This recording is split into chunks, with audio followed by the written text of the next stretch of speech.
saw. Cannot hear you if you're asking if we can hear you. I was asking. I think I just figured it out though. I Is think that I could. I read your lips. I was like, I think he's asking, yeah? can you hear me? I was Oh, like, what's going on with I this? have it in speaker mode. I didn't even see him join. How's I said he was it going? joining. It's Oh, going. I know you did, but I was deep in conversation about a pruning saw. Yeah, sorry I was a little bit late on that one. I was waiting for everything to update and just kind Eh, of getting everything set it up. happens.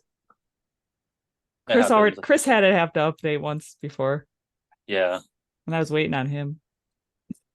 Yeah, you've been with me when my computer has decided not to turn on too Yep. prior to recording. It's It's because always fun when I that always shit get this happens. stuff ready like 15 minutes prior. And I'm just unprepared. Yep. How it goes. That is That's how how it it goes. goes. All right. Jess, you have the notes that I sent you I do. on a different screen? Okay. I'm gonna pull them up in my Google Notes. And Matt, just so you know, we normally record our intro after Okay.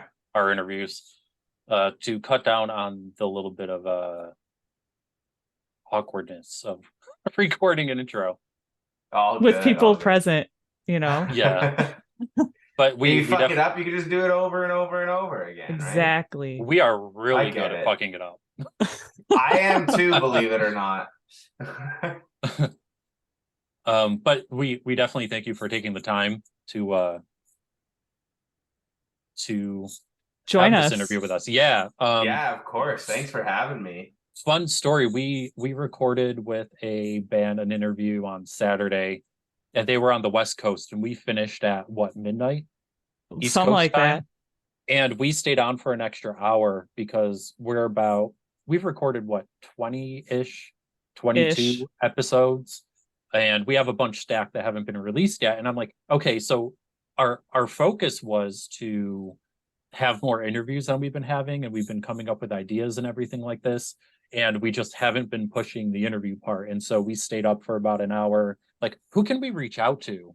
And we were thinking of bands and members from bands. So Jess used to do an online magazine back in the day called Jam, which is where JAMXP came from. We crossed out the second M and put a P for podcast. Love that. And so she's still got some contacts. um I don't as much. I did music promotion in Syracuse for a little bit. Our promoter was going to stop doing them, and I tried to fill the void. And he ended up coming back after a year. So I put on like 2 or 3 shows in that time frame. So I have a very little bit there, but Jess seems to know everybody. I don't know everyone. But Who then was the then I band that you interviewed on Saturday? They were actually from Kelowna, Canada, and it was called In the Arena. Okay, I They're thought you were gonna say Costin. I've been seeing them no, up on my For You they're a page. new band. They actually consist of band members from Cry of the Afflicted and Secret and Whisper. Okay, that's pretty But sweet. I've been friends with like the Secret and Whisper guys for a while, and so Jason and Ryan came on the podcast. Nice. It's always good to leverage those relationships. Exactly. And I leveraged another one, and we have another podcast on the interview with another band on the 21st. Nice. and you're So you're still trying to get Dan, right? From I'm Story of the still Year. trying to get Dan. He did not read my message. Bummer. Do you get Uh, stuck in the requests? yeah, I haven't been admitted yet. I Yeah, might have so to bother him on the Discord. so yeah, we kind of shifted. And I said, what if we try to get some, for lack of better terms, creators or influencers to interview? And so we reached out to a bunch, you being one of them, of course. You are the only one who responded. I know So everyone's so surprised when I respond to my DMs, and I'm just kind of like, it's not that hard, you know? Right. yeah, because we reached out to, I also sent Megan Elizabeth a message and Jessica Conrad. If Still you trying know to who think those of who people else. are. I know who one of them is. See, not everyone knows everyone. Yeah. Yeah. I feel like I'm still relatively new to all this, so I'm just started making videos and just kind of having some fun with it. So I'm Yeah. like not really sure who's who yet. Right. And we like tried to join TikTok and we have like 11 followers. I found that TikTok was a lot easier to sort of start out in the beginning, and I was just kind of like, having the odd video that would get some attention and a few followers. And then lately, ever since I started doing it consistently, I found that Instagram is actually nicer to me. I think I have like double on Instagram than I do on TikTok, but I just don't know if that's because of any algorithm changes or Right. if it's just because sort of my demographic being more so nostalgia is more on Instagram than it is on TikTok. I don't know. I don't know what I'm actually I fucking honestly doing think it's here. the demographic. I think it's the demographic. Probably. You got like the 20-year-olds on TikTok more. Yeah, I feel like that's probably it. That's what I'm telling myself. I mean, my Um, friend has a famous dog on TikTok. That's pretty sweet. She actually got flown to London from Netflix to meet Henry Cavill at the Witcher 3 premiere That is awesome. because her Can I dog is in adopt? love with him. Can I adopt the dog? No, Is the dog up for unfortunately. adoption? How do you make your dog famous? I want a famous dog. You apparently have to notice your dog paying attention to like an actor on TV and not letting her sight off of him and like realize she's like in love with him. I'm screwed because my dog just wants to play in the garbage. Oh, I don't think that's gonna get you famous. No, I don't think so. Unless there's, I don't know, maybe I could meet what's the guy from Sesame Street? Oscar the Grouch. That's him. Yeah. I can meet Oscar the Grouch. He's in a garbage can. Yeah. No, her dog has like 470 something thousand followers. Damn. what the heck, man? I know. I wish she would share. I wish she would share us, Chris. But I don't think That'd be great. I don't Gotta think get a video of the dog listening to your podcast. All Put right. some headphones on that dog. Yeah, Yes. exactly. We should probably get this podcast started, this interview started. That'd be good. Yeah. Yeah, And we- whenever you guys want to go. Yeah. Well, first we'd like to know, like, you're a radio host and a DJ radio host. Did you always want to be one of those? Or was this your first professional job? How did you get into that? So, I mean, as you know from looking at my page, I grew up just sort of that emo kid loving music, and I knew I wanted to do something that was music related. And I played in a few bands, and I feel like you either stick out music or you listen to everybody else saying like, hey, you probably need a backup plan. And I kind of listened to everybody else and was like, well, I want to do something that has to do with music or is music adjacent or somewhat involved with the music industry in one way or another. And I actually wanted to be like a record producer. But when I was sort of looking into getting into colleges and whatnot, everyone was basically saying, oh, we're under like the indie wave right now. People are doing it in their garage. Like, why do you want to go and do that? There's no career in that. So then I found a radio program and I was like, oh, why don't I try this? I was doing some work with audio and video with one of my high school classes, and there was a ton. So I'm Canadian, and there were actually a couple of TV shows aimed towards millennials back then, kids. One of them was called Radio Free Roscoe, and the other one was called Radio Active, and they're both about sort of having a radio station in your high school. And I remember always thinking like, oh, this would be really cool. Like when I go into high school, like I want to work at the high school radio station. There was no high school radio station. But there was some classes where we got to do some recording with audio and video, and I remember loving that. So I'm like, all right, let's give radio a go through the college route, and went to college for radio broadcasting, and I really, really fell in love with it. And I was like, this is great. I still kind of get to do stuff with music, and it's sort of more of a regular stable job, or I didn't realize how unstable the radio industry was when I was getting into it, but that's a story for another day. That's Yeah. But that's sort of how I got into radio. It was always that love of music and wanting to do something music related, and I just kind of sort of stumbled my way through it, found this program in college, fell in love with radio, and then I've just sort of been working all across Canada and just really fell in love with radio itself on top of music, right? Yeah. Nice. I remember having like a video class in high school as well. And I remember I wanted to do something music related with my career. And I like remember Full Sail was a big thing, Yeah. that university down in like Florida. And I was like, "Ooh, I should do that." And that never happened. Yeah. Full Was that Sail one of those like colleges that were advertised on TV? Yeah, they always advertised it at like Warp Tour and stuff. Yeah, they Mhm. were like brand new back then, and it was pretty expensive, I think, but now they've grown a lot with what they offer.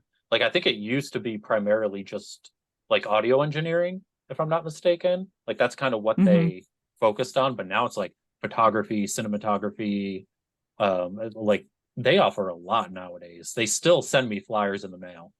Yeah. Well, there's Well, so you much out said there you now, right? you signed up on at Warp Tour, didn't you? Apparently I did. You haven't updated your email since Warp Tour? No, I certainly did. I think I actually re-looked into the audio engineering at some point later on, and I put in my email and they still got me. I bet I Um, still get it from Warp Tour because I have multiple emails still from Warp Tour days. Can I ask what your emails were back then? oh gosh. Well, my first email was chippy15@yahoo.com. And then I got a year older, so I created a new account and did chippy16.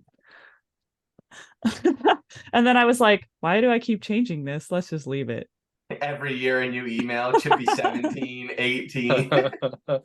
I believe mine was Fox Mulder at hotmail.com. I don't know what Fox Mulder is, but it sounds X-Files. interesting. Oh, Yeah. okay. Never watched X-Files. Mine was my very, very first email was super nerdy. It was like chess_master01@hotmail.com because I was in the chess club and I was like in the 6th grade, 7th grade when I was about the 6th grade when I was making my first email. And then like my MySpace email was matattack_oi. Nice. Yeah, I think my MySpace one, I used the chippy16 one. Not Chippy 19 by then. No, I stopped after that. I was like, this is just silly. Then I have to give everyone my new email. Send out that mass email from the old email. Hey, I'm going to change my email to this email. The Email me MSN here. statuses, leaving it like add me on this account.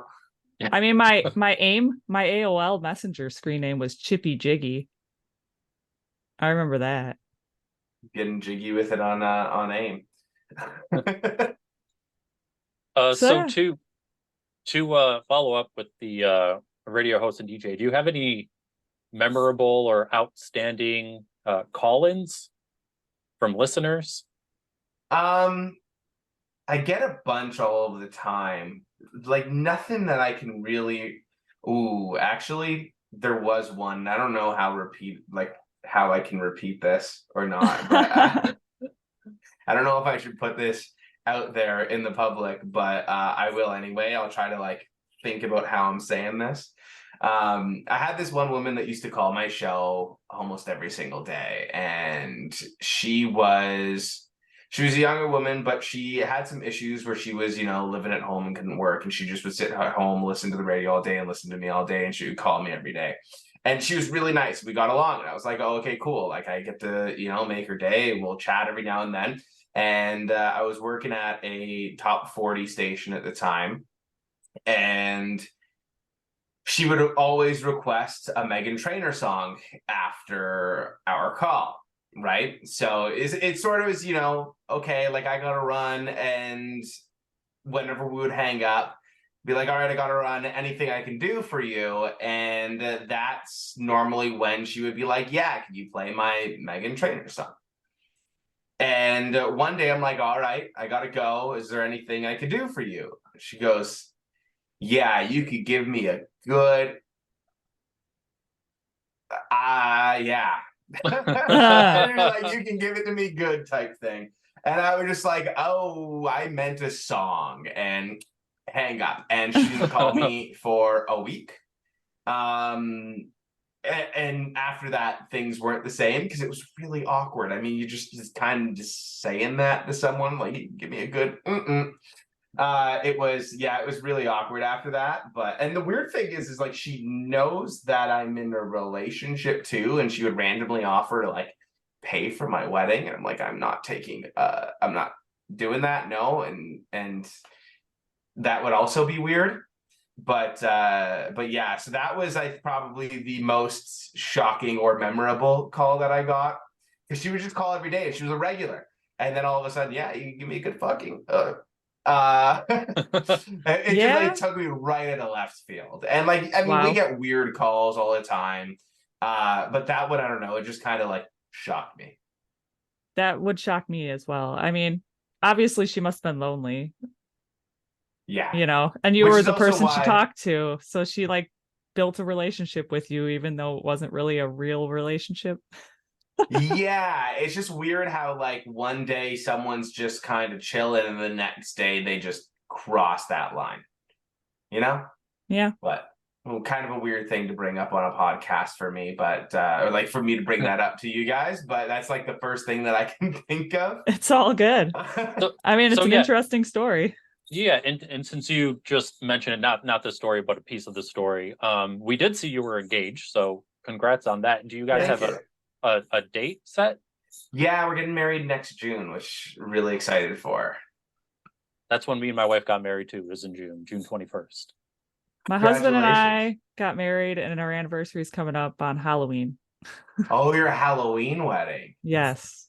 Nice. He'll never forget our wedding date. That's super easy. Super easy. My birthday's around Halloween, and I think that's why I never really cared for it, because it was always like my birthday weekend was always Halloween weekend, so everyone always wanted to dress up, and I don't really like dressing up all that much. So like I was like, can we just celebrate my birthday and not have to dress up as ghosts and shit?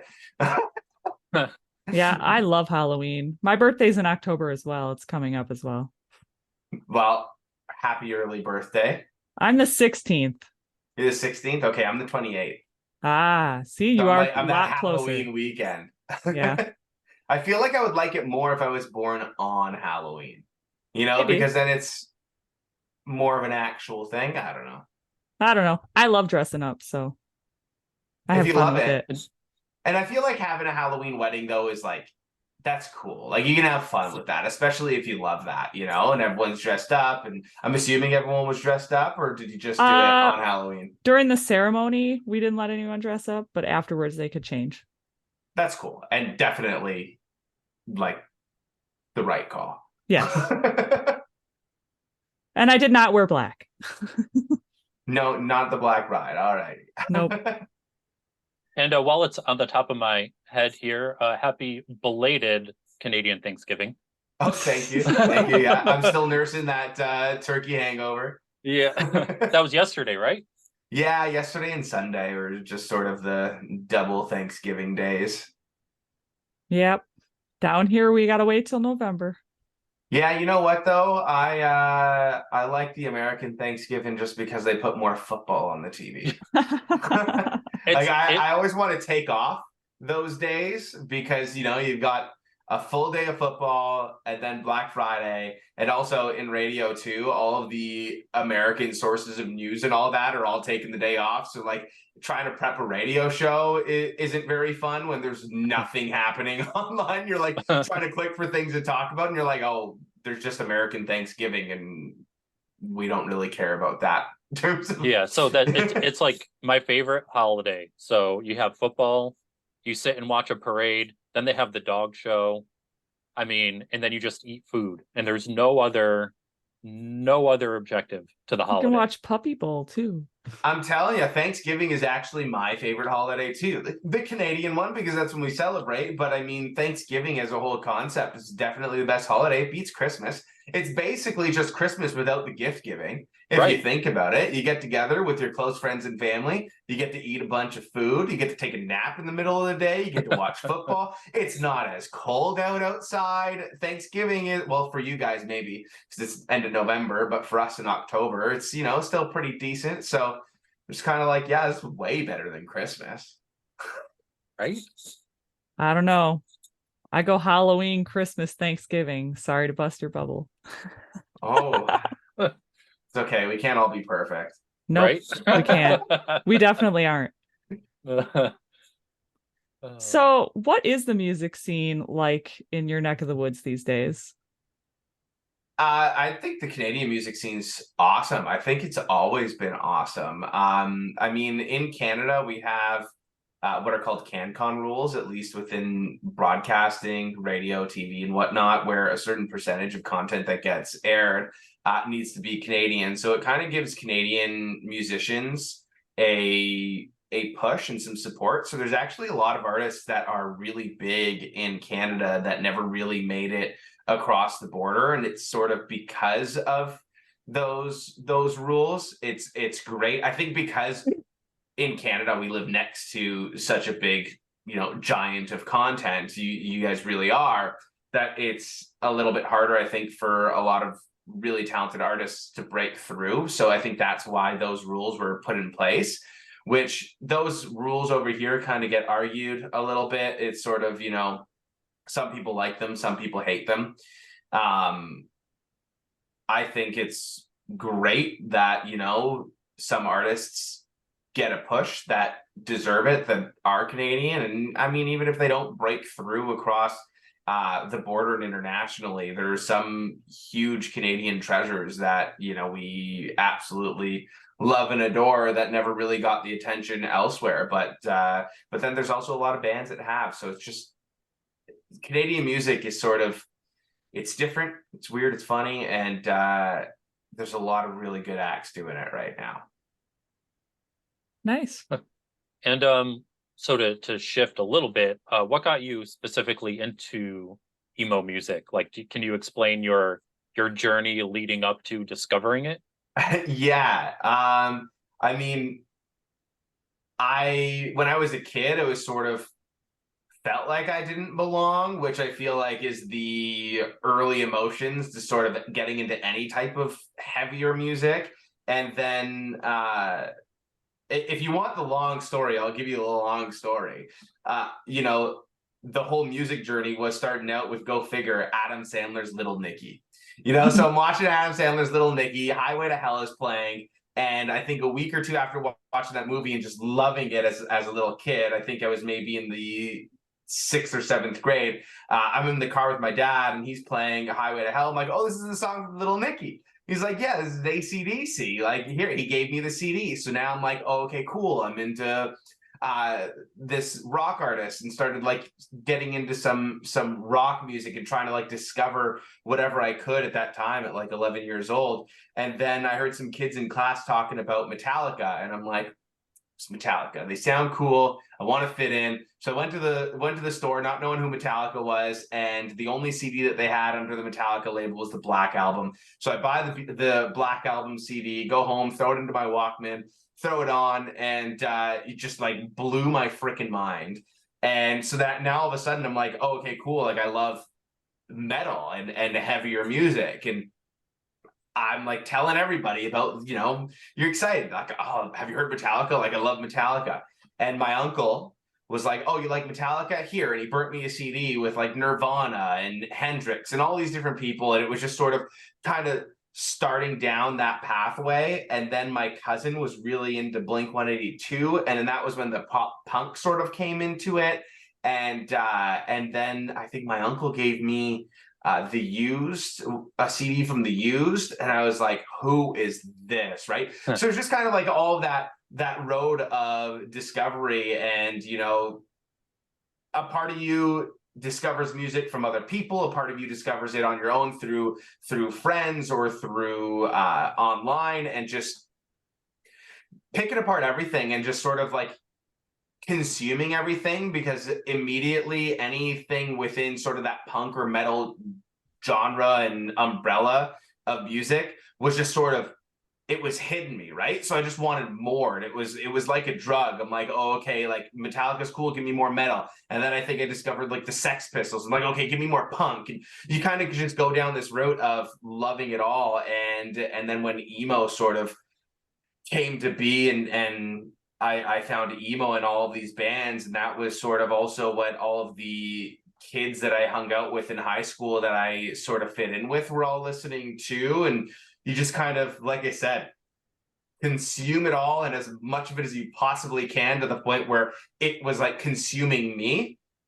Because I started out not knowing anything, and some of these other kids are handing me Taking Back Sunday CDs, to the point where they were just kind of casually listening, and I was obsessed. And I'm like heading downtown Toronto to little bars and seeing local emo bands and hardcore bands and punk bands and metal bands every single weekend, just like calling up my cousin. We're 14, hopping onto the subway and just going down and checking out bands that we didn't even know. It was just like, oh yeah, I think there's a show happening at this bar tonight. Like, let's just go, right? And just kind of discovering it all and doing all that, like I said, to the point where I was so obsessed with it that it consumed me afterwards.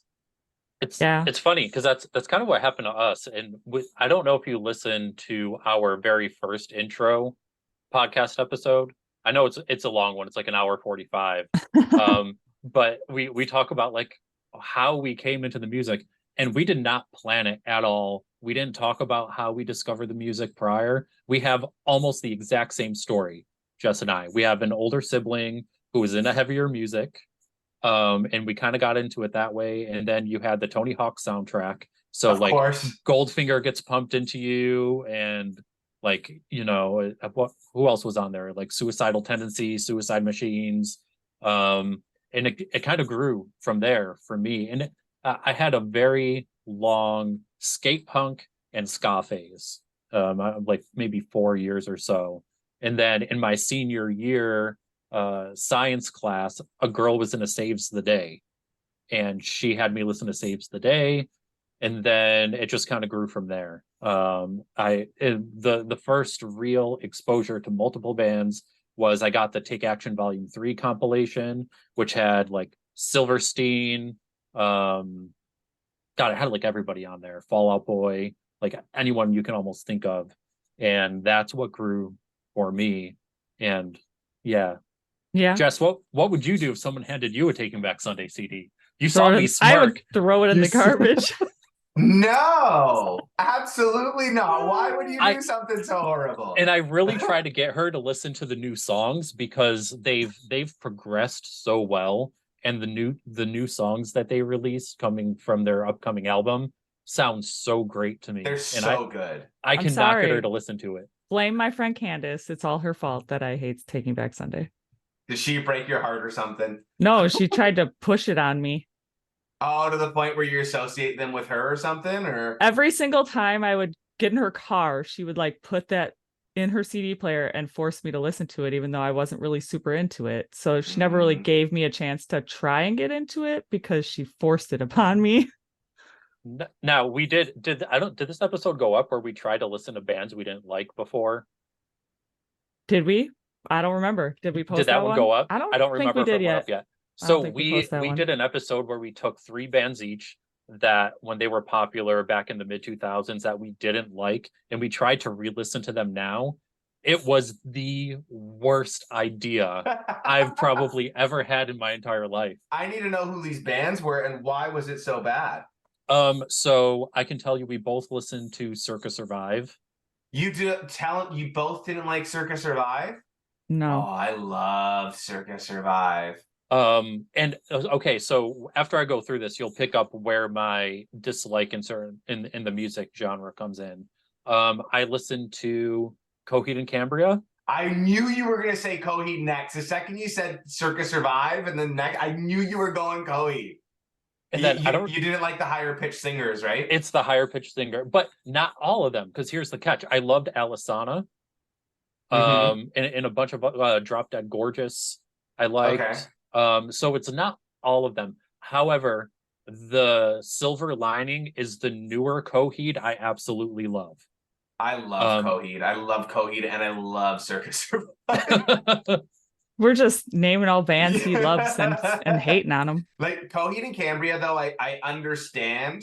I mean, I don't, but I do, just because I remember even being a kid and like being in guitar lessons. And I love Coheed, right? And I mean, Claudio and Coheed, they just absolutely shred, especially instrumentally. Like whether you like his voice or not, like instrumentally, they are an insane band. And I remember learning how to play guitar, and I've had multiple guitar teachers, and every time they'd be like, okay, what song do you want to learn? I'd be like, okay, I want to learn this song. And it was always Coheed and Cambria, and they would put it on and be like, what is this guy's voice, right? Like what are you listening to? Because the people that were teaching me were older guys, and they were into more of like the traditional rock and roll type bands, right?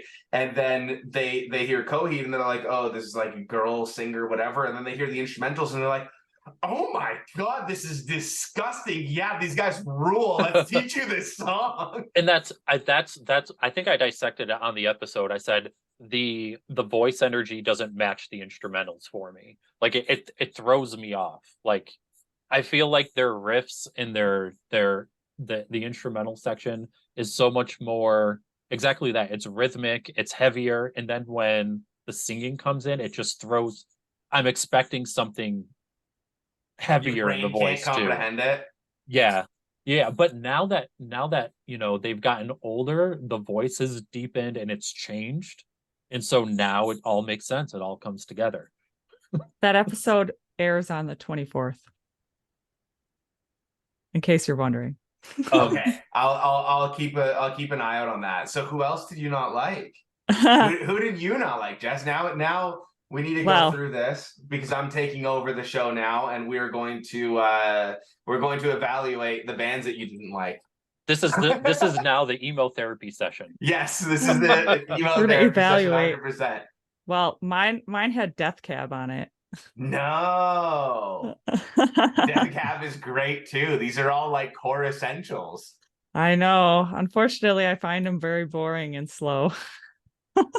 I did like his voice though. Who else? I have He Is Legend on my list. I don't think I ever had a He Is Legend phase, but I don't think I've ever really like it was just kind of one of those things that I never really came across at the height of my teen years. And I Am the Avalanche. But I wasn't a huge Movie Life fan either, so. What about Motion City Soundtrack? I love Motion City Soundtrack. And what about you, Chris? Do you love Motion City Soundtrack? Yeah. I like MCS. I'm like, because he has a bit of a higher pitch voice, but they're a little bit more pop punkier, so maybe the instrumentals match the voice a little more.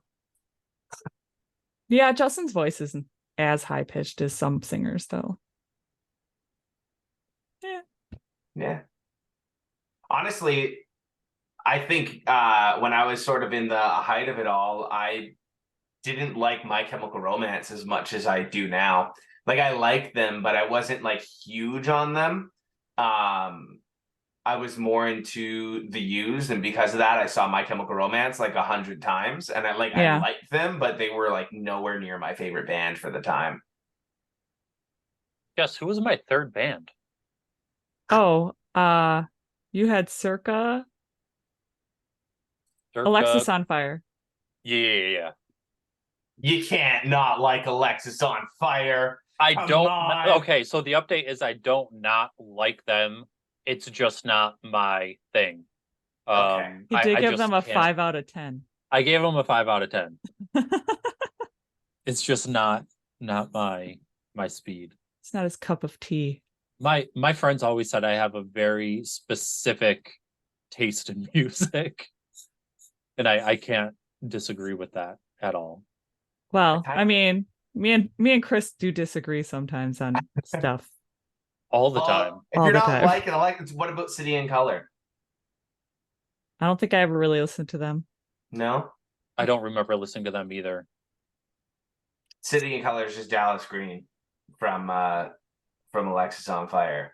It's a side project. It's a little, it's not screamo. It's the very calm, beautiful side of Dallas Green.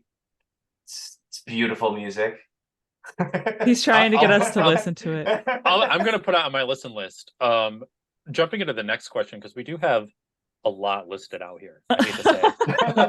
But you actually kind of already answered this question about what bands you found through the years. But I'm going to rephrase this question. So once you found them, so obviously, like, once you found emo, we're talking like, what is this, like mid 2000, 04, 05, if you had a ballpark? About 04, because that was sort of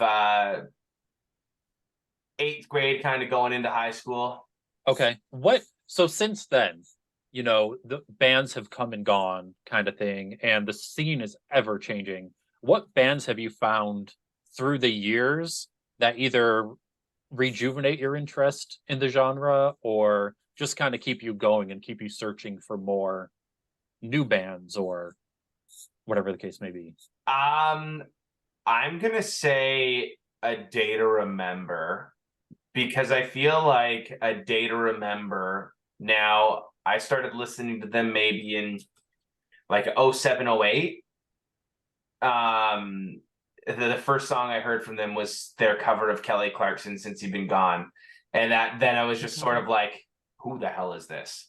Right. And then I felt like they kind of changed everything for me from, the more traditional emo stuff and the pop punk stuff to sort of having that cross of both. They had the heavier breakdowns mixed in with more of that pop punk stuff.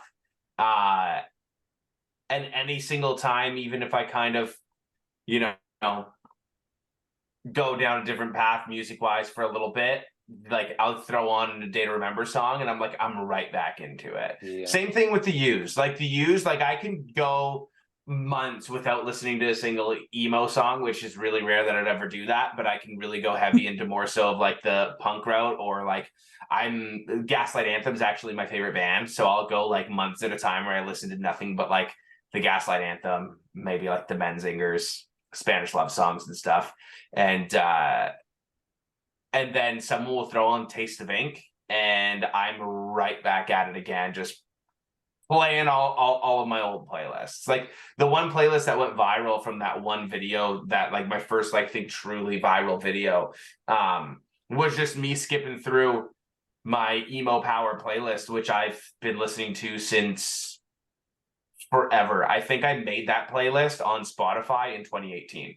And I was like looking for content one day and I'm like, what can I possibly do? And I was like, well, here's an emo playlist that I have. I was like working at the radio station at the time, opened up my Spotify account, recorded into our recording software, and just kind of like started skipping through all of my songs, edited it down to a short thing, and then threw that under a video of me just sort of sitting in the car, like tapping something. And if you look closely at that video, I'm not even tapping.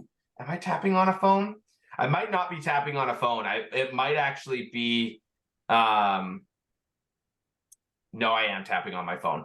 I'm tapping on one of the promo phones from the radio station. And the way that I kind of timed it out, I'm just tapping on this phone. I have no idea when the next song actually starts from the audio, because I just kind of placed the audio under the video of me sitting in the car going like this. And my face when Let's Get Fucked Up and Die comes on, where I'm like that was totally coincidental. And I also did not expect that video to go anywhere. I was just kind of like, what can I post today? Ooh, this is a good idea. Let's go and do this. And I like did it in 5-10 minutes, posted it. And all of a sudden, like Dashboard was posting it on their story. Motion City Soundtrack was posting on their story.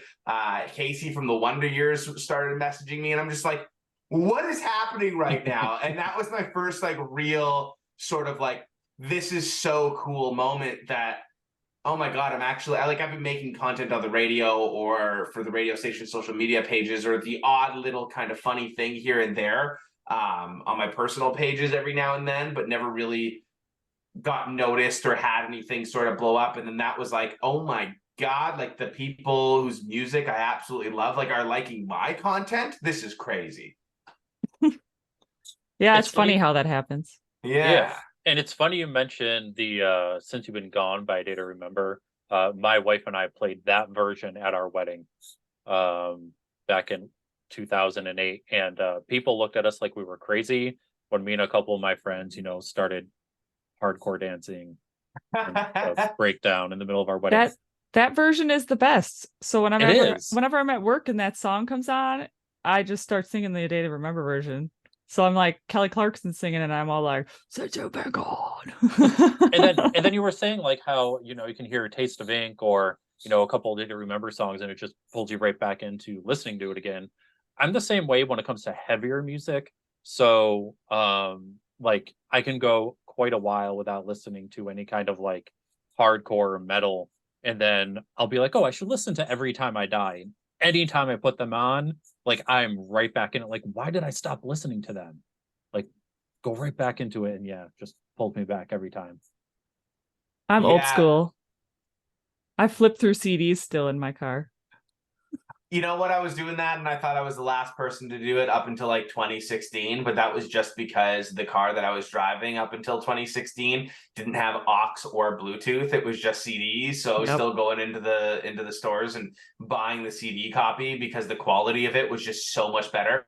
So there's actually so many songs from bands that I love. Like I said earlier, like the Gaslight Anthem is actually my #1 favorite band. They've been for years now. But if I throw on, like if you threw on a Gaslight song for me right now, I probably couldn't name it because I did majority of my listening for so long in the car where there was no display with the song title. So like you can throw on the 59 sound, and as one song ends, I will tell you exactly how the next song is going to begin, the lyrics to the next song. You just play that, like I know the drum beat, I know, but I don't know what the songs are called, because I did so much of that. And then now, same thing with like in the car that I have Bluetooth, I throw on my Gaslight playlist or my Gaslight CDs, and so just kind of song goes through, but like I'm not really looking or paying attention to the names anymore, but I know every single word to every single song. Right. Yeah, I could see that. I know I can tell you what track it's on, but I can't tell you what track it is on the CD, but not the name of the song. I will definitely start like humming or motioning, like singing the tune of the next song on some of the songs I listen to when I'm flipping through CDs. I'll be like, and it starts like this. And we have a running gag also about her car CD player, that anytime she's mad, it's Atreyu. And so there's been times where like my personal life has been really busy lately, and I haven't been able to really create any content. And I'm like, I'm gonna ask your husband to go into your car, and every time you're telling me it's fine, I'm gonna see if you have Atreyu in your CD player. Yeah, I know. You always bring that up. That's the real telltale. For me, it's Spanish love songs. I love Spanish love songs, but if you see me playing Brave Faces, everyone, I'm going through it. Yeah. Story of the Year is my favorite band, so. Are they? Yes. I love Story of the Year too. They're great. And Chris's is Silverstein. Oh, I'm not tall enough, Silverstein. I was trying to sit up a little. So yeah, how do you feel about the emo revival that's happening? I'm so happy that you actually asked that question, because I was going to sort of bring it up before when we were talking about the like journey that it took for us to get into emo music. And with the whole emo revival, I know there's a lot of like really cringy songs that are sort of trying to imitate that old 2000s sound, but I love it because I just remember how I felt as a teenager and how out of place I felt, and how the music made me feel like I had a connection to someone or something. You know, there was that connection with other people through MySpace or through the music or the people in my school. And I feel like music really helps bring people together.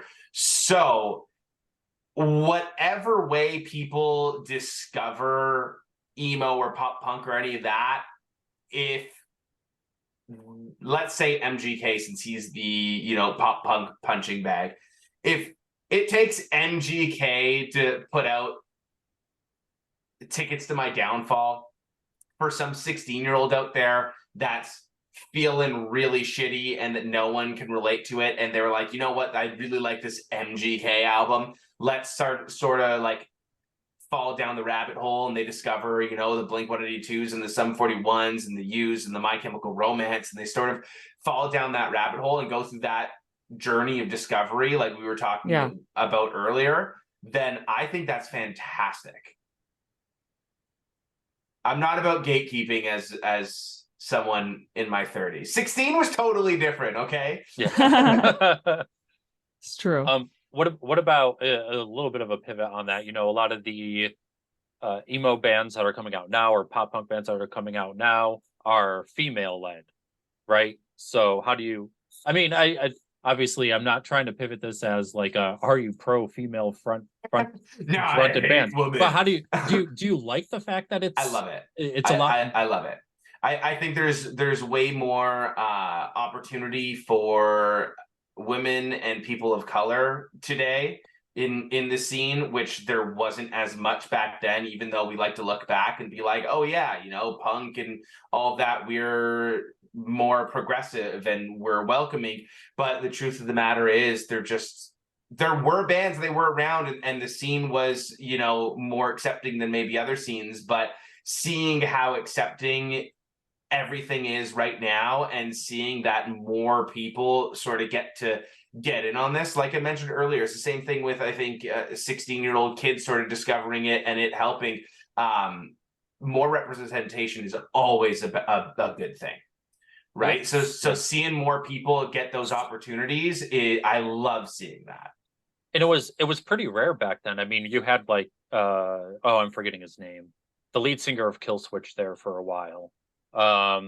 You had Travis McCoy and Gym Class Heroes. There wasn't a lot. There really wasn't. But yeah, I personally really love female fronted bands as it is. I prefer it compared to male led bands. But yeah, like you look at someone like Meet Me at the Altar, you know, and they do great music for a 3-piece set. Shockingly, I have grown to like certain female lead singers more. I wasn't really into female leads back then, though. Back in the day. I think music is music, and once again, I think there back then especially, it was so much harder for female artists to sort of break that ceiling, right, and to do it because of record labels or whatever.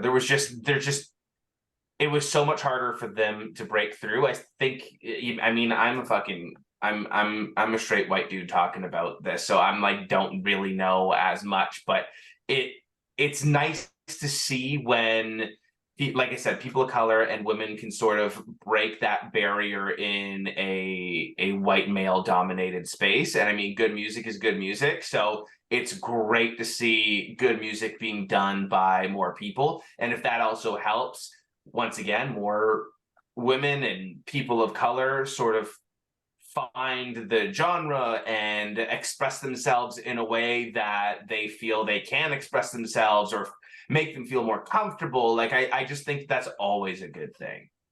Yeah, definitely. So Jess, I'm going to throw a curveball on something. Of course I'm are. I'm gonna ask a question that wasn't on our list, because it's something that happened to me relatively recently. Are there any bands you used to listen to that you were really into and you've tried to listen to them recently and you're like, why did I like them? Now, we don't have to name bands. I'm just curious if you've had this experience. Yes, I've definitely had that experience. I think everyone's probably had that experience because, you know, in retrospect, we look back and, you know, we only remember the good stuff. And then you find some old CDs and you're like, ooh, yikes. And I think that's also a pretty common phenomenon as to why we look at newer music and we go, oh, new music today sucks. Old music was so good, but we forget all of the shitty bands that were around when at the time, because we only remember the bands that stood the test of time, right? So there's a lot of bands that I listen to where I look back and you go through an old iPod and you're like, oh God, I listened to this? I listened to this unironically? Really? Yeah, there was one. Sorry. Go ahead. There's some bands that have like an emotional connection to some of their songs still because of that time, but I can't really listen to their music or throw on their CDs anymore because it just didn't really age well. But then you still hear that like one song off that record and you're like, oh yeah, it takes you back to that one time with that one person. And you're like, yeah, this is great, right? That's like me. I dated a guy and I used to love Lifehouse. And now I can't listen to Lifehouse anymore. There was one band I was really into. I had a lot of their merch. I had their 2 CDs. But I tried to listen to them maybe about 6 months ago. I'm like, I haven't listened to them in a long time. And I put it on, I'm like, this is garbage. Like it was just I don't know. It was That's shocking. also same guy. He used to think he was going to be the next Slim Shady and listen to Eminem all the time. And now every time I hear an Eminem song, I cringe a little. I'm like, But I Hanging still on like by a Eminem. moment. But I still like Eminem. Are there any bands you would like to see come back?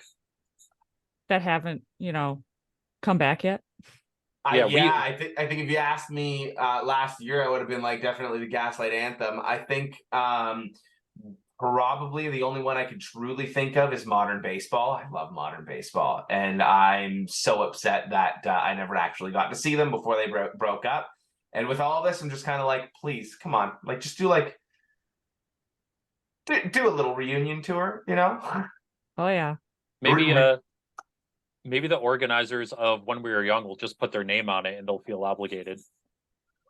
That's one way to do it. Maybe. Yeah, I think Modern Baseball and Title Fight need to both get back together and do a co-headlining tour and rip my wallet. I will take out a mortgage to go to that show. Yeah, When We Were Young, I really wanted to go to, but can't afford it.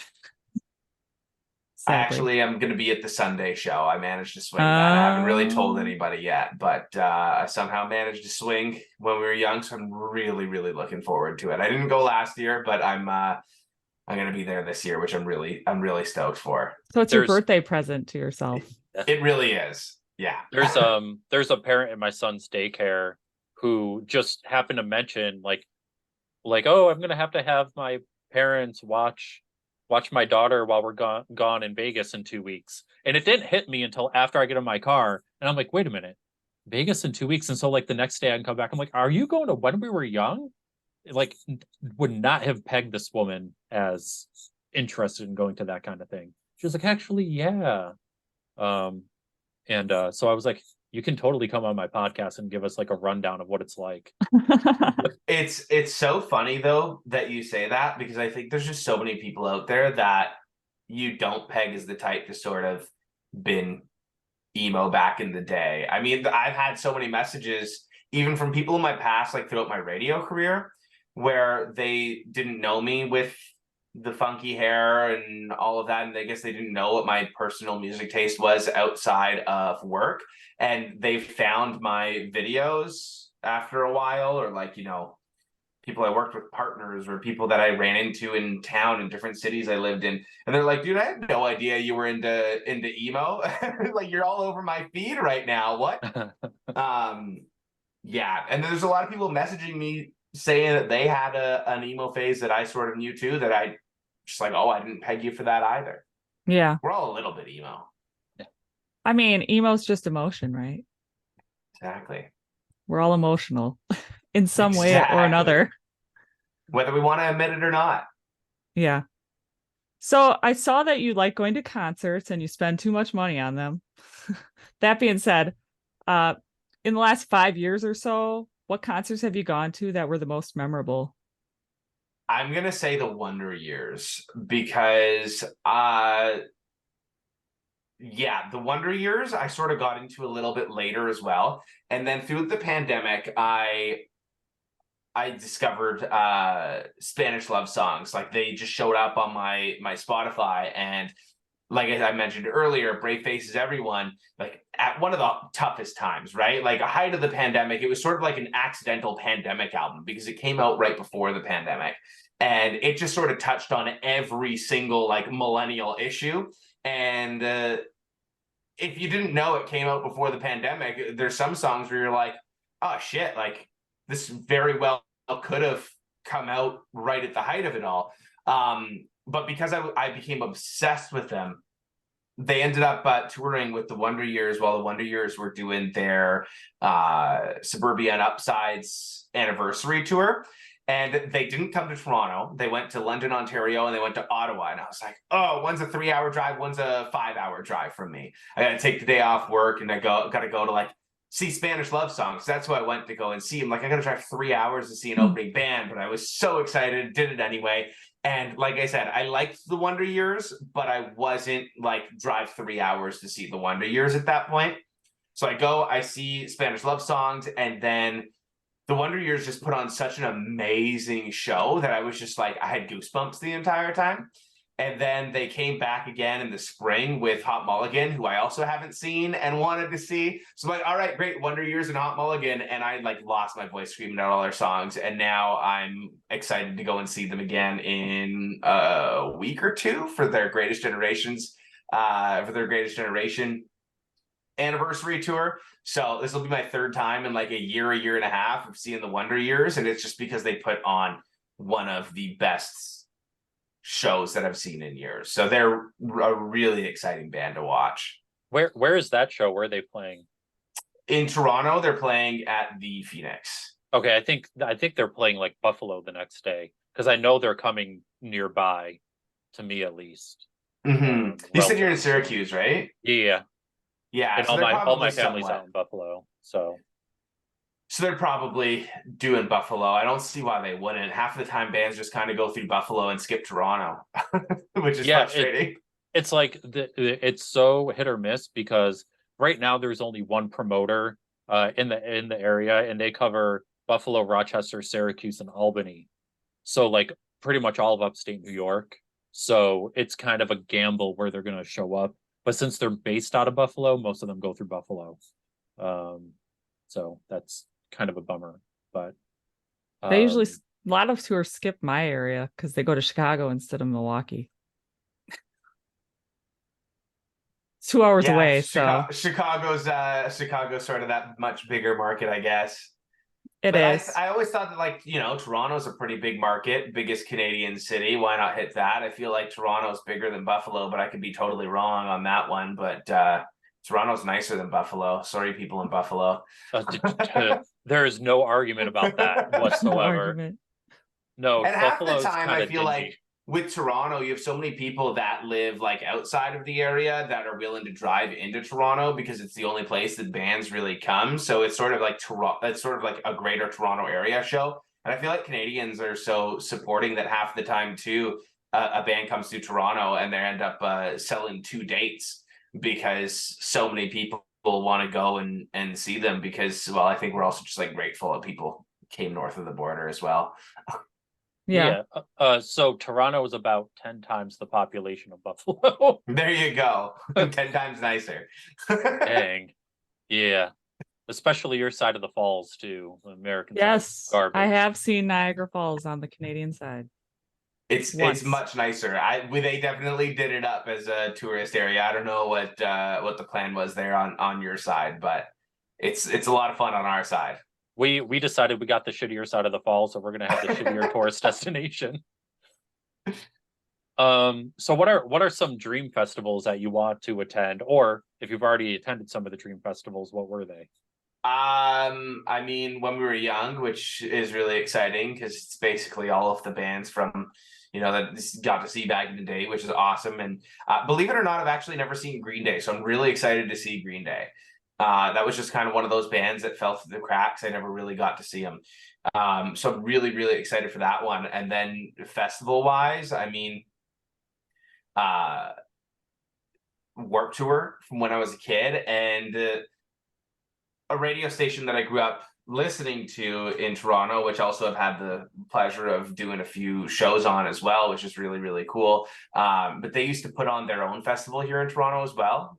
The station's called The Edge, and they used to put on Edge Fest, and they used to score some amazing bands back in the day. Like I remember the last one that I went to was A Perfect Circle and Rise Against were two of the bigger bands that were there. Plus, you know, of course, you have a bunch of other smaller bands, but those were the two that I went to go and intentionally to go and see. And, you know, that was sweet going to those. I might have actually heard of that. Unless there's another one. I think Like there's another actually Edge Fest. a station called The Edge in the States somewhere, and I think they do an Edge Fest as well. So it could be an American. It could be an American one, radio not a station Canadian thing one. too. But yeah, Probably they done haven't worse done that than in the years. Canadian one. Yeah, Maybe.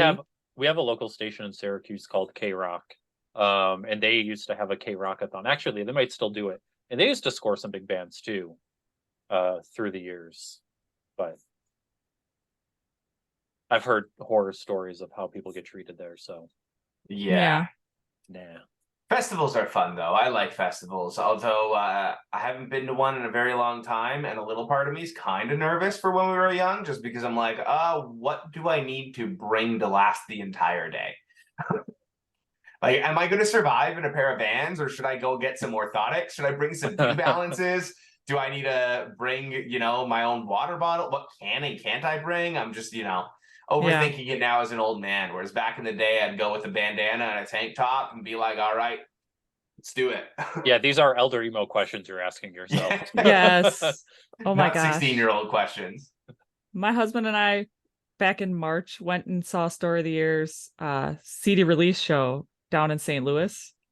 Oh, that's sweet. At the pageant. It was great. It was a bucket list because I've never seen them at their, you know, at the pageant at their local, you know, stomping grounds. And by the end of the concert, we were like, oh my gosh, my back, we should have gotten those balcony seats. You just sit down. Yeah, I remember there was Warped Tour. There was also this this festival in Toronto for a while too called Wakestock. And it was Wakestock was cool, right? Because it was all like wakeboarding, kind of like Warped Tour, where, you know, you had people skateboarding and doing tricks in a competition. Wakestock was all wakeboarding. So you'd go and you'd watch a bunch of Wakestock or some wakeboarding competitions, and a bunch of bands would be playing. And I think, do you know who Protest the Hero is?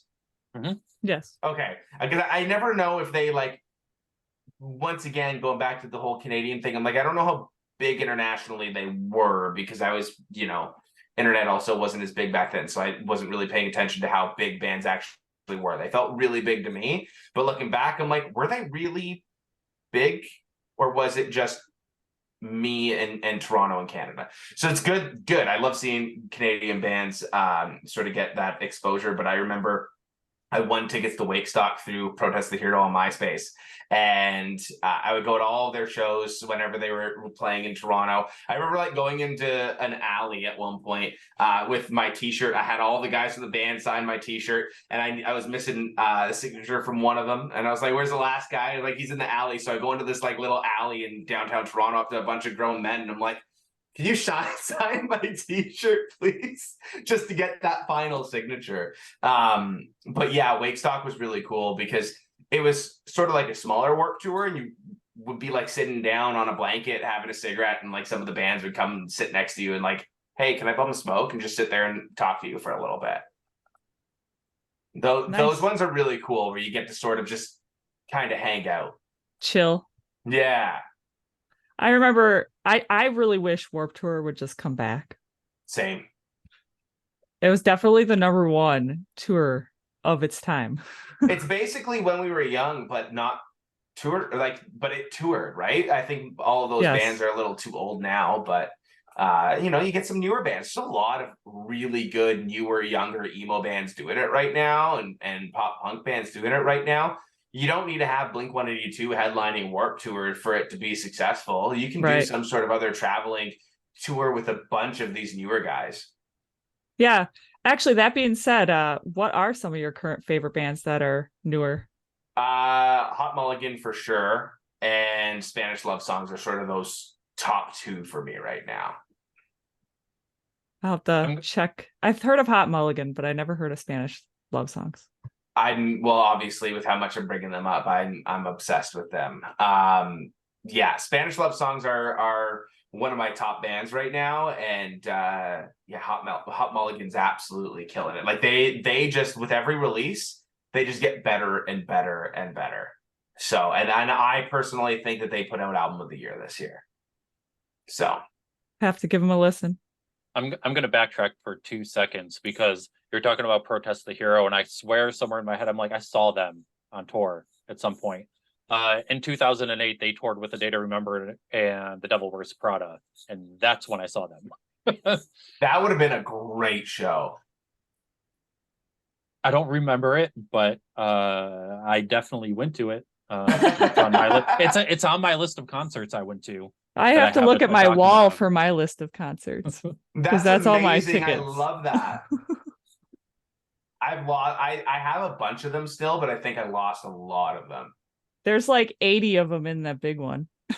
I hate that everything's online now because there's also so many bands that I've seen recently, and just like there's nothing to tell anyone that I did or collector's item or anything, unless you go and buy merch, which I used to buy a lot of merch back in the day, and I really hope that I still have that bin of band tees in the basement somewhere that I have to go and dig out. But yeah, there's really not much to be like, hey, like, look at all the bands I saw.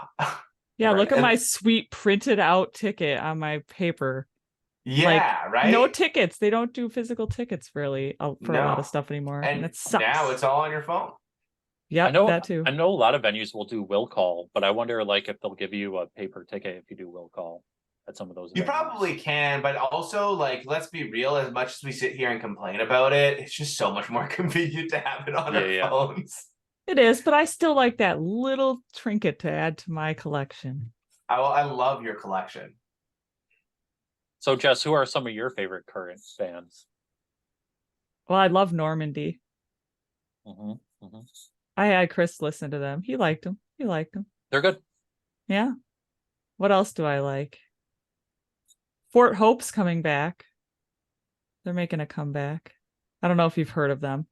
Either of them. No. They're both from the UK. So they're lesser known because of that reason. Chris, you're like putting me on the spot. I should have known I needed to answer this. No, it's cool. You named two. That's cool. Two. So I recently got into, they're not newer, but I recently got into State Champs.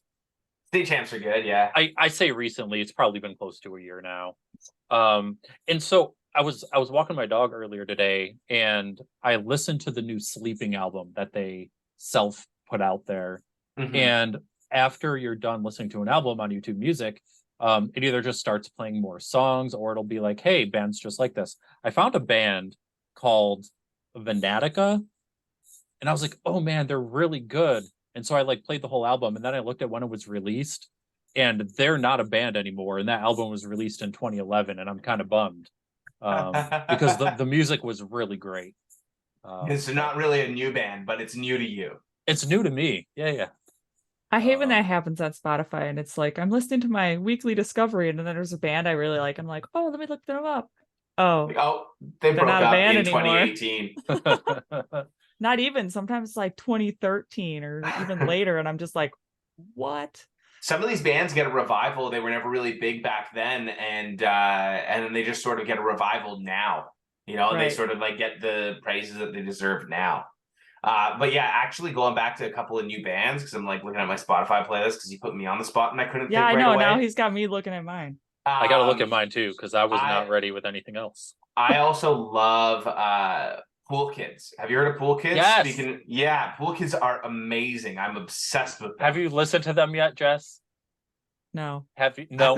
So we did an episode where we tried to discover new bands, and Pool Kids was one of the ones that I found. And then also, I don't know, like they're not really new, but they're newer, and they put out an album recently. Pup, have you guys heard of Pup? Going back to more Canadian bands. Pup are amazing. I think Pup are my favorite band to come out of Toronto in the last few years, for sure.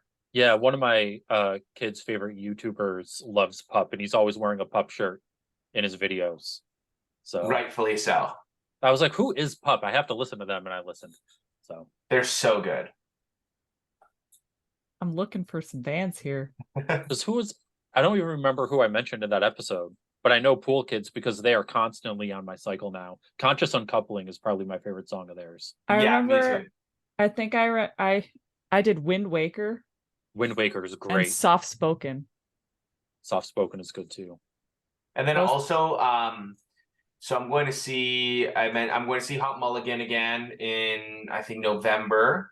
And Spanish Love Songs is playing with them, same as Heart Attack Man. So it's a pretty big bill. And then in little font on the poster was this band Ben Quad. And then the day after I bought tickets, I'm on Spotify, and on my discovery page is Ben Quad, and I'm like, oh, that's that band that's in little font on the bill. Let's go and check them out. And I was like, these guys are also amazing too. There's a lot of really good bands doing it right now. Like I said, and these are all bands that could be on Warped Tour. You can get a mix of some of the bigger bands headlining it and a bunch of these smaller bands, and it would be absolutely huge if they did bring something like this back. And they wouldn't even necessarily have to do as many stages as they used to. I mean, it used to be like what, 6, 8 stages. We were running around all day. They could keep it to like 3 if we're being real. Definitely. So whether they're a current band or maybe a band back in the day, what are some of your favorite bands that you felt were underrated? That I felt were underrated? Yeah. Ooh, that's a hard question. From back in the day, I'm straight up gonna look at my playlist to see what I have here.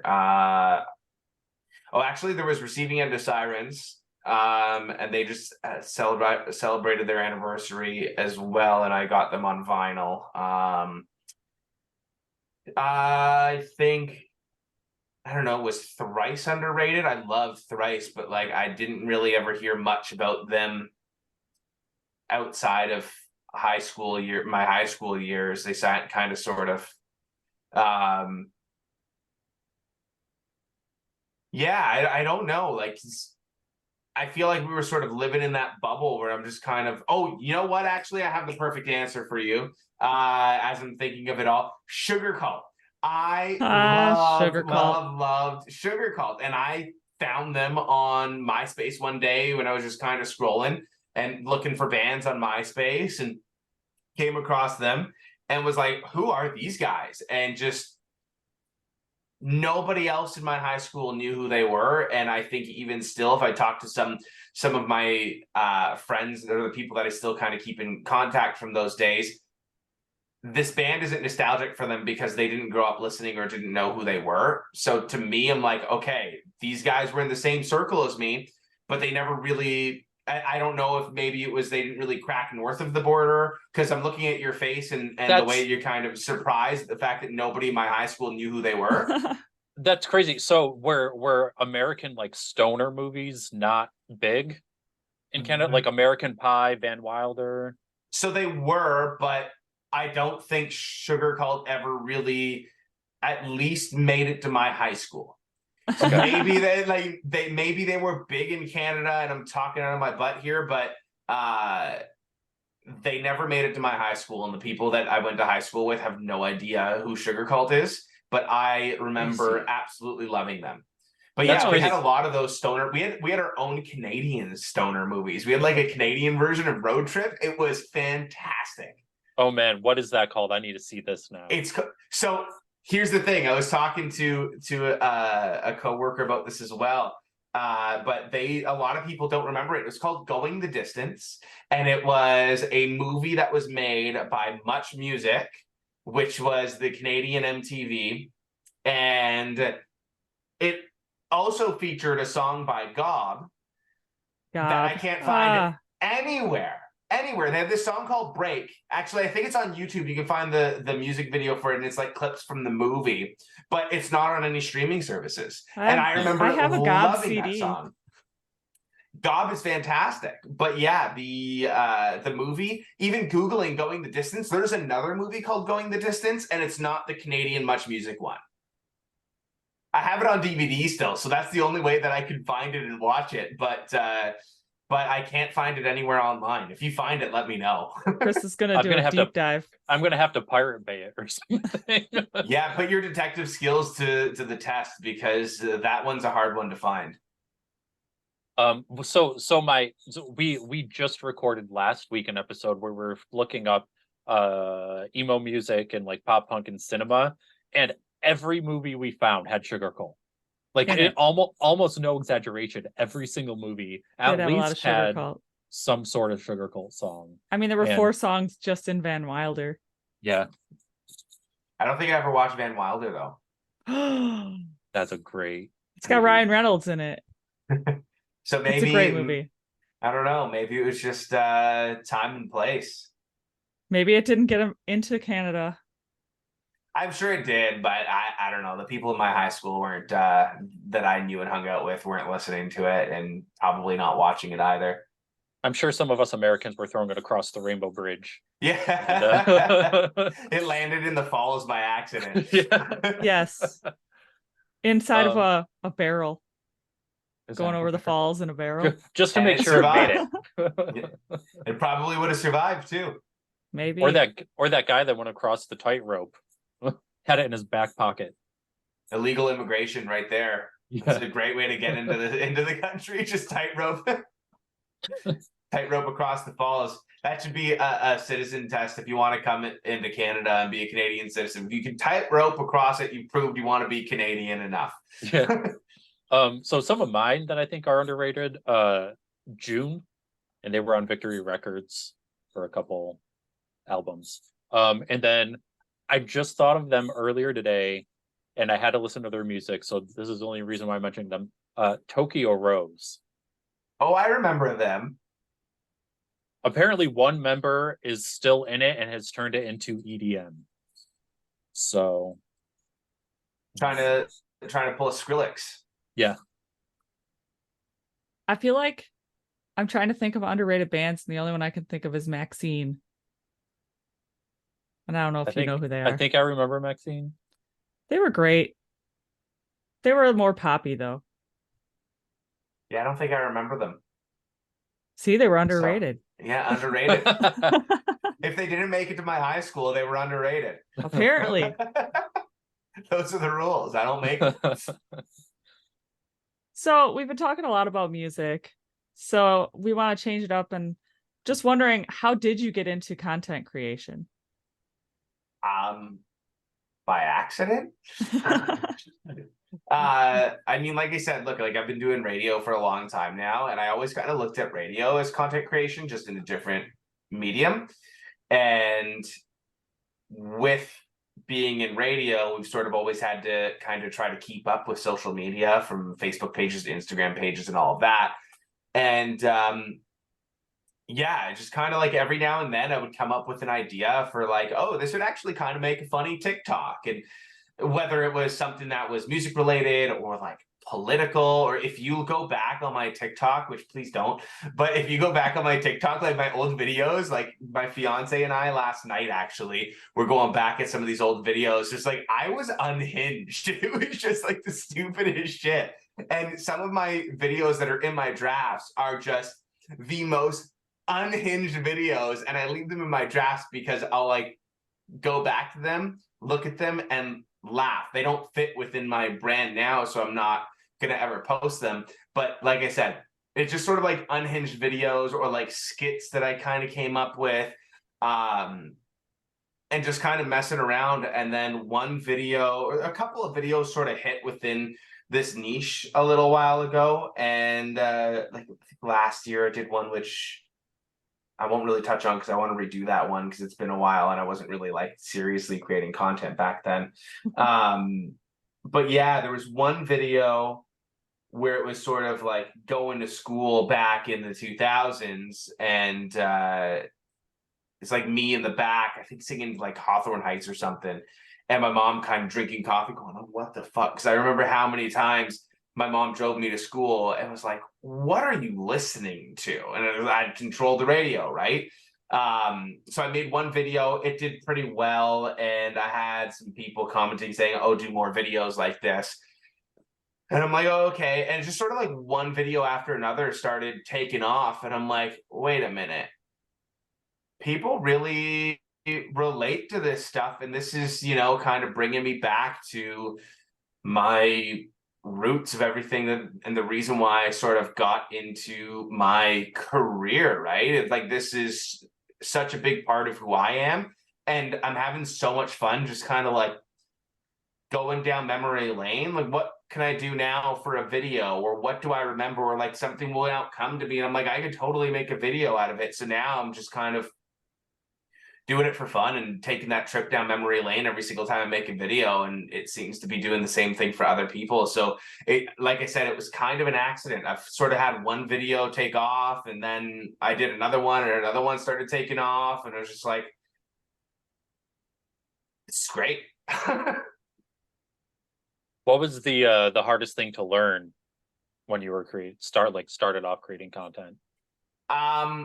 Probably like things aren't consistent. You know, you can kind of have those highs where you're like, oh my god, this video is going viral, I'm getting all these new followers, and you're just like, you kind of sort of getting that dopamine rush, and then that dopamine rush sort of wears out when that kind of slows down. And then when you get those big dopamine rushes, it's sort of, you get those high highs, but then there's a crash, right? It's the same thing with like drinking an energy drink. You get all that energy, and then that crash comes, and you're just like, oh, I don't think people like me anymore, right? And it's just sort of like in the early days, and you sort of start to get over that, but in the early days, you don't really understand it. And I'm just kind of sort of like, oh, okay, cool, they really like this video, but they don't like me anymore. Things are starting to slow down and whatever, right? But then just to kind of like not take that so seriously and so personally and so emotionally, and just kind of like, hey, you know what? I'm actually not doing this really for that dopamine rush. Yeah, it was like a big bonus, and it was new, and I wasn't expecting it, so that dopamine rush got really high. But like, I'm just kind of leveling out and getting the rush from just making the content because I love doing it so much, right?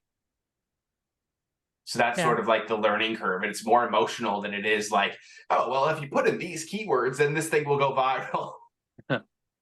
Yeah, I wonder when we'll get there, Jess. We stall out at we stall out at like 275 views every single time. Yeah, I don't think our videos are that great.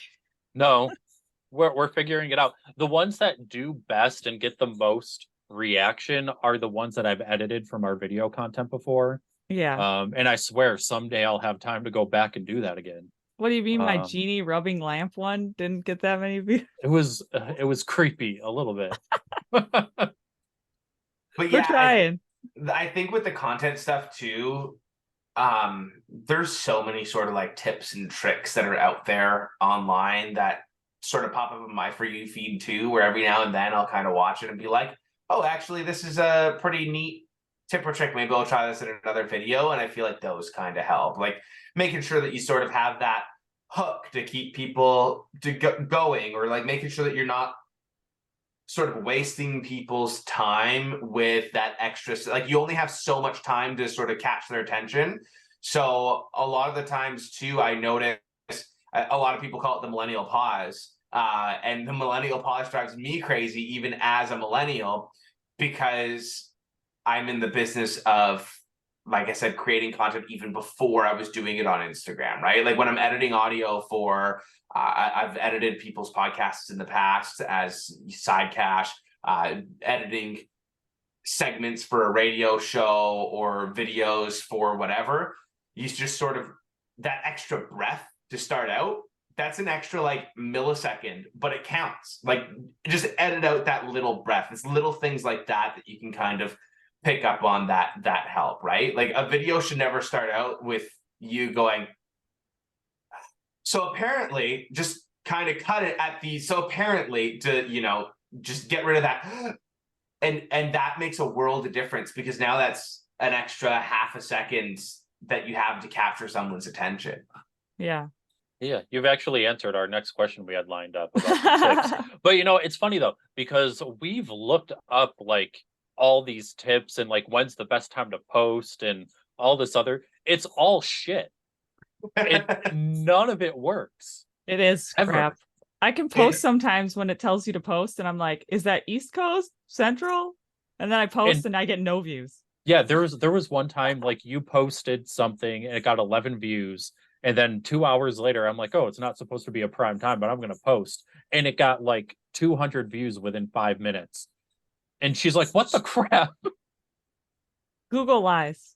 It's also the mercy of the algorithm sometimes True. too. Like I honestly, like I said, I admittedly faking it till I make it. I think I think everybody out here like it's just kind of doing it and learning as you go. And that's kind of what I'm doing. I'm just doing it and learning as I go. And I've got a lot of skills that have developed over my career, which are easily transferable, I find, to doing this.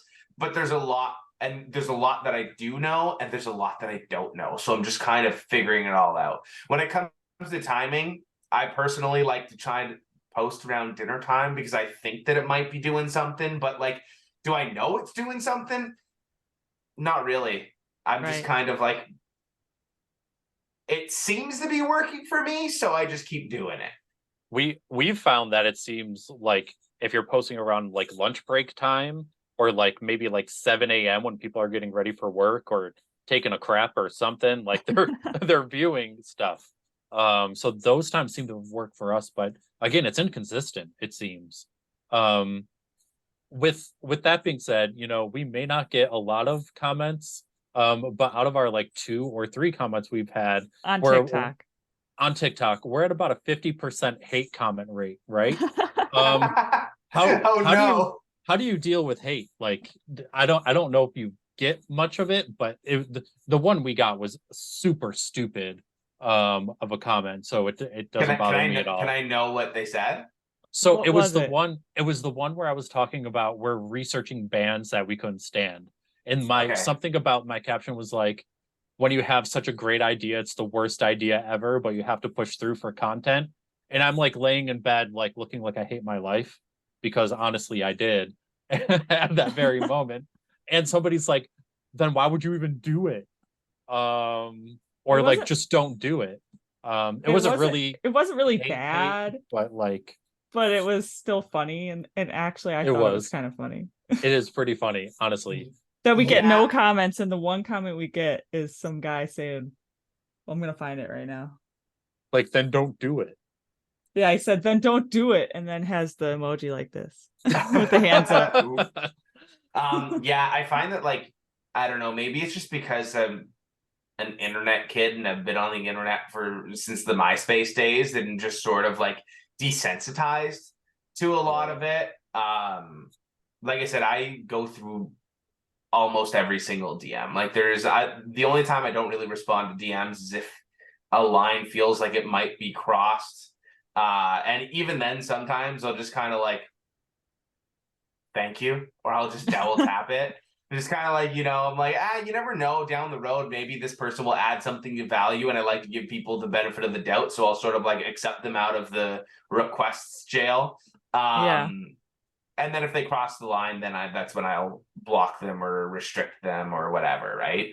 But yeah, I'm sort of like desensitized to the negative comments, and I kind of, maybe I'm sick, but I kind of like them a little bit sometimes, because I'll get the odd comment and I like to have fun with people, and I like to kind of mess with them or troll them back in a sense of where I'm not crossing any lines or I'm not going for their throat, because people can get pretty sensitive and then in return they get aggressive with it.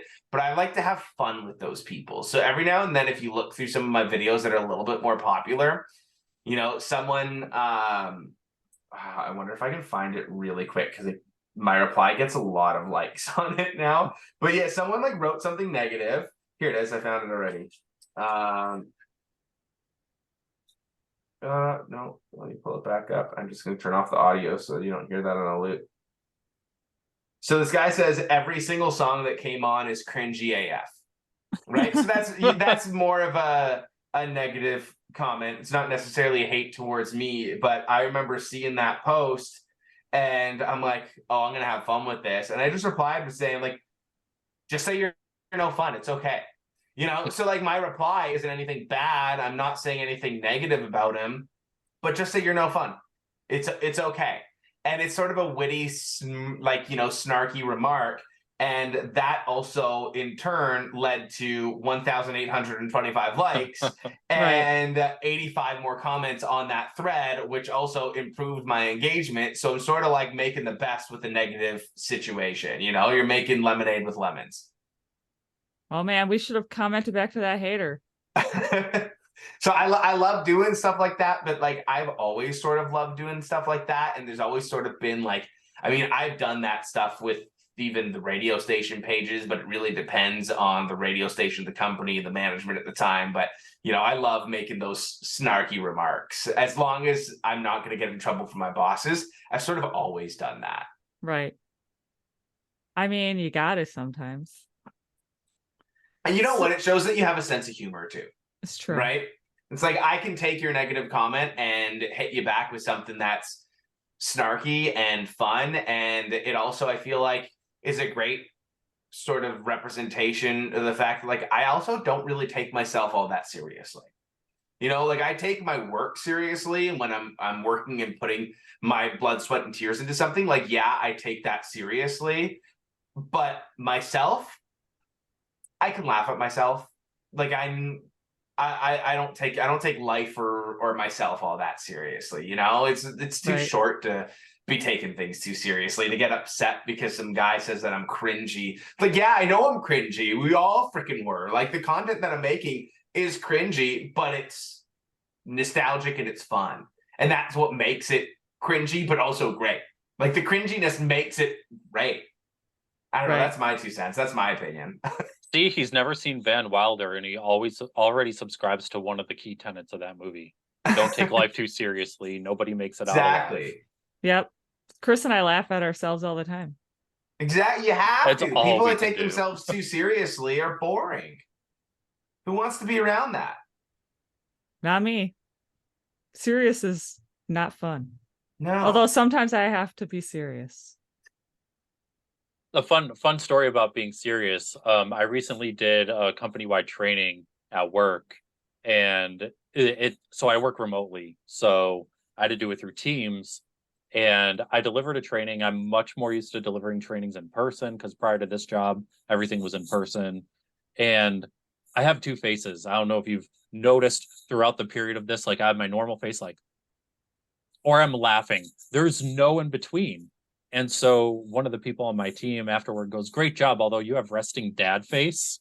He's like, "It looks like you were just disappointed in the whole organization." I'm like, I was like, so I sent my manager a message. I'm like, "Just so you know, if you have any serious trainings, like, oh crap, we messed something up, I will gladly come down to Maryland and deliver those trainings. So anytime I'm there, they're like, what did we screw up?" So we were talking about a lot of hate. Do you find that most people are supportive of your content creation? I'm actually surprised at how many people are. And I think that sort of comes to the fact that, like, working in radio is sort of one of those jobs where you don't really get to see the people enjoying your stuff. And realistically, think about it. When do you hear from people doing any job? You hear when you messed up. You hear when you know, people complain, and that's when they voice their opinion. When people like things, a lot of the times they just kind of, I like that, and move on, right? So I never really heard a lot of positive. Like, of course I have, but it was more so stuff like that. And so I think I was just mostly surprised by how positive the feedback for my videos has been. And it's definitely been overwhelmingly positive, and it's definitely outweighed the negative, which has been fantastic. And like I said, I read all my DMs and I love every single one of them. And I'm super, super appreciative for every single like message and comment that I get, because like I said, I never really expected that. And I still don't expect it. So when I do get it, it truly does make my day. Yeah. So go ahead. I was just gonna say, and like having people like you reach out and be like, I want you on the podcast. Like, that also made my day. I'm like, this is cool. People ask me to be on the podcast and stuff. Also, I see my camera's gonna die, and I don't have a power source for it. So if it dies and you lose signal for my video, we'll just keep recording the audio, and It's all it'll be good. good. That's cool. So that being said, and you also mentioned this, but you said you edit podcasts. Is that like just kind of like a per basis situation, or do you have certain podcasts like on retainer where they're like, "Hey Matt, I got something for you." There's just sort of like a couple that have come to me in the past have been like, hey, I don't have the time to edit this week. Can you do it? And usually it's not a problem as long as my schedule is not too busy. I haven't really done one in a little while now because especially with the content creation stuff, my schedule's definitely gotten a lot busier. But yeah, a lot of the times it's just like, hey, can you do this? I think I had one on retainer for a little while, but it never ended up kind of growing into anything. It's just sort of like a side cash thing, right? Like never. Mhm. It's Right. like, I've got the radio experience, I've got the audio experience, and it's just sort of like friends or people that I know that are just like, hey, can you edit my podcast? And I'll throw you a few bucks, type thing. That's nice of you. Yeah, it's nice of them to pay me. So Well, it's true. Money is good, especially these days. especially if you want to go to a lot of concerts. Exactly, and buy a lot of records. So I saw that you watch a lot of TV and you get emotionally invested. I do. I'm just curious, what shows are these that you're getting emotionally invested in? Honestly, any show. Like I just get emotionally invested in like the characters of any show that I'm watching, and it gets really, really dumb because I can watch some really dumb TV. But lately I haven't been watching too much TV, if I'm being completely honest. And when I do, I'm usually just watching reality TV with my fiance, which I do not get emotionally invested into that. That's just sort of like good unwind and not have to think TV. Like I Yeah. love Love is Blind, and that's what I'm watching right now. Love is Blind. I don't think I watched that.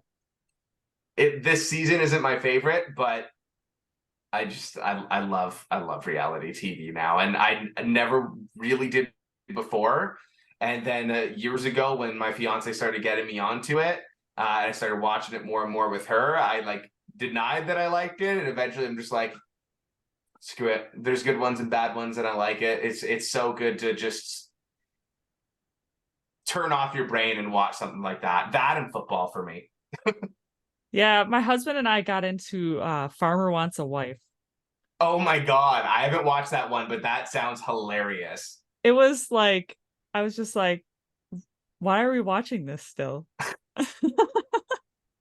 But then we had to keep watching it every week to see what happened. You have to. You have to know what's happening. I got emotionally invested. And there goes the camera. Yeah, there goes my battery. Oh, I well. love the message it says is battery exhausted. Like it's super tired, but it's not dead yet.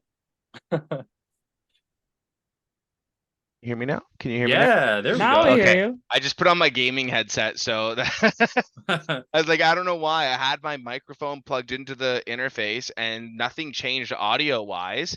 And I was streaming in the camera through OBS through like a digital camera, but it just I don't know how that happened. I was still able to detect my interface, but for some reason Zoom just wasn't picking it up. I don't Zoom know. said, Stupid thing. nope, not today. Well, it was detecting the Scarlet interface and it was like, yeah, it's here. But and then every time I selected it, it wasn't getting a signal from it. So I don't know what happened to the interface's signal for just the audio once the camera died. Fucking weirdo. It's funny. Technology, I tell you. Yeah, Can't live with it. Can't live without it. pretty well. So speaking of emotionally invested, right? The very last question we had, Literally the last question. that fucking game Sunday morning. Oh man. Yeah, I should have made that trade for ETN before that game. I had someone offering me ETN for Puka Nakua and I said no. Like an idiot, but no, I still won. I'm like undefeated right now in fantasy and Nice. so excited. Yeah, I was emotionally invested last night. And then, yeah, Who won? I Oh yeah, didn't you're a even. Packers We didn't. fan. We didn't. We didn't. I Jordan Love needed to throw 30 more yards for my parlay to hit. I was so mad at him. All I know is it was like 9:45, and I'm like, well, I'm really tired. I'm just gonna go to bed now. Because I Good was like, call. I'll find out if they win in the morning. As much as that sounds bad to be like, oh, you're a fair weather fan. No, I just need my sleep. You know It's who else okay. didn't win yesterday? Me with the Powerball. Me neither. Ah. Same.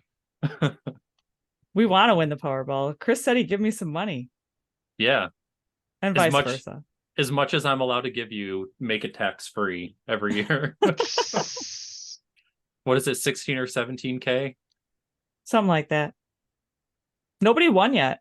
Again. No, it's up to like 1.7. Come on That now. like 1.7 billion, but you guys also get taxed on your lottery wins. So I will always Yeah. wonder how much it's actually going to be, because when you win the lottery in Canada, you don't get taxed on it. I think you'd end up, if you take lump sum, it'd be like 600 mil. That's still over $500 million. I will take it. Yeah. Right? That's what I say. I'm like, I can live on that. And then if they tax that, I'm like, still can live on like 400 million. Yeah, because like Yeah. I think 40% is taxed like right away. And then you have some other, and they count it as income after the fact. And then you get another, I think it's like 30% on that. I think the like biggest lottery in Canada is maxes out at 70 million, and then they start adding like extra max millions where you can get like a single million winning ticket, and they give out like more of those, like more draws for those. And then like it's just it's a whole thing. And then when the next lottery resets, when someone finally wins that 70 million, it starts at a higher one next time.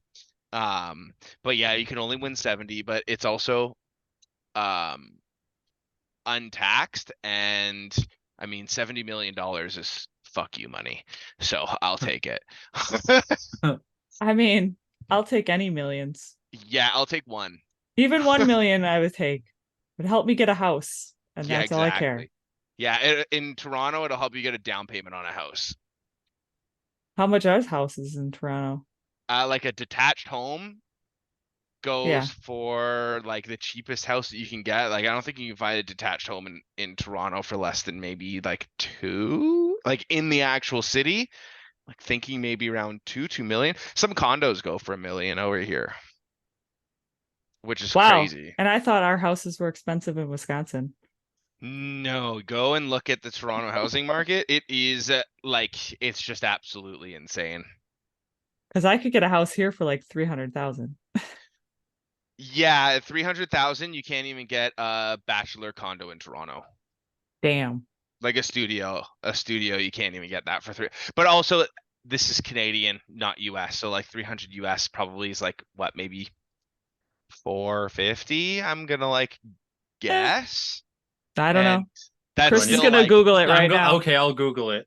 That's- Canadian to USD. Whenever Oh I my see him gosh. look up, he's always ready to Google it. Yeah, I've got 4 monitors hooked up. So every Canadian dollar is 75 cents of American. Yeah, our dollar's garbage right now. Yeah. Everyone's dollars. So Aren't we let's- all garbage? 350,000 USD to CAD. Let's see, $475.7 thousand for us. So 475. Yeah, you're probably 475. You can get like a 1-bedroom, maybe, if that. Dang. But that's in Toronto proper, right? That's like, no, that's outside of Toronto. Like you're not finding a condo for 470 in the city. You got to go outside of the city, like in the suburbs for that. Damn. like Burlington or somewhere around there. This guy knows Burlington. That's where Silverstein's from. That's right. That's right. That's so like, how does he know Burlington of all places? That's so funny. Like Mississauga. Yeah, you're like on the outskirts. It's just Silverstein. honestly, it's crazy. It's crazy. I love that you know about Burlington. Listen, I'm going on Zillow right now and going over to Burlington Like He wants to could find probably get, himself a 3-bedroom house. I think you just could so get I can be like close to Shane. Let's be real. you could probably get like a house Shane's not maybe living in there. Ajax where some 41 is. Like that's a bit of a cheaper area. You could probably get like a detached home for like 500 there. I thought Shane was living in like LA now. Is he? I think so. Or Vegas. He's in Vegas now because he has Oh, his shit. sister. His sister lives in Vegas. Oh, I guess I'm moving to Vegas. I just listened to another podcast that had him on and he was talking about it. Oh, speaking of, my message did not go through to him. It was in my draft box, so the message I tried to send Shane did not go through. A fun story. Years ago when he started River Oaks, I reached out to him about the project. He posted like an email address to reach out for like comments or whatever. And I had a conversation with him about like the scene. I was living in North Carolina at the time. And I was like, oh yeah, well, when you come back through, there was an awesome burrito place I loved. I was like, I'll buy you a burrito. He's like, heck yeah. And so like, what is this, 7-8 years later?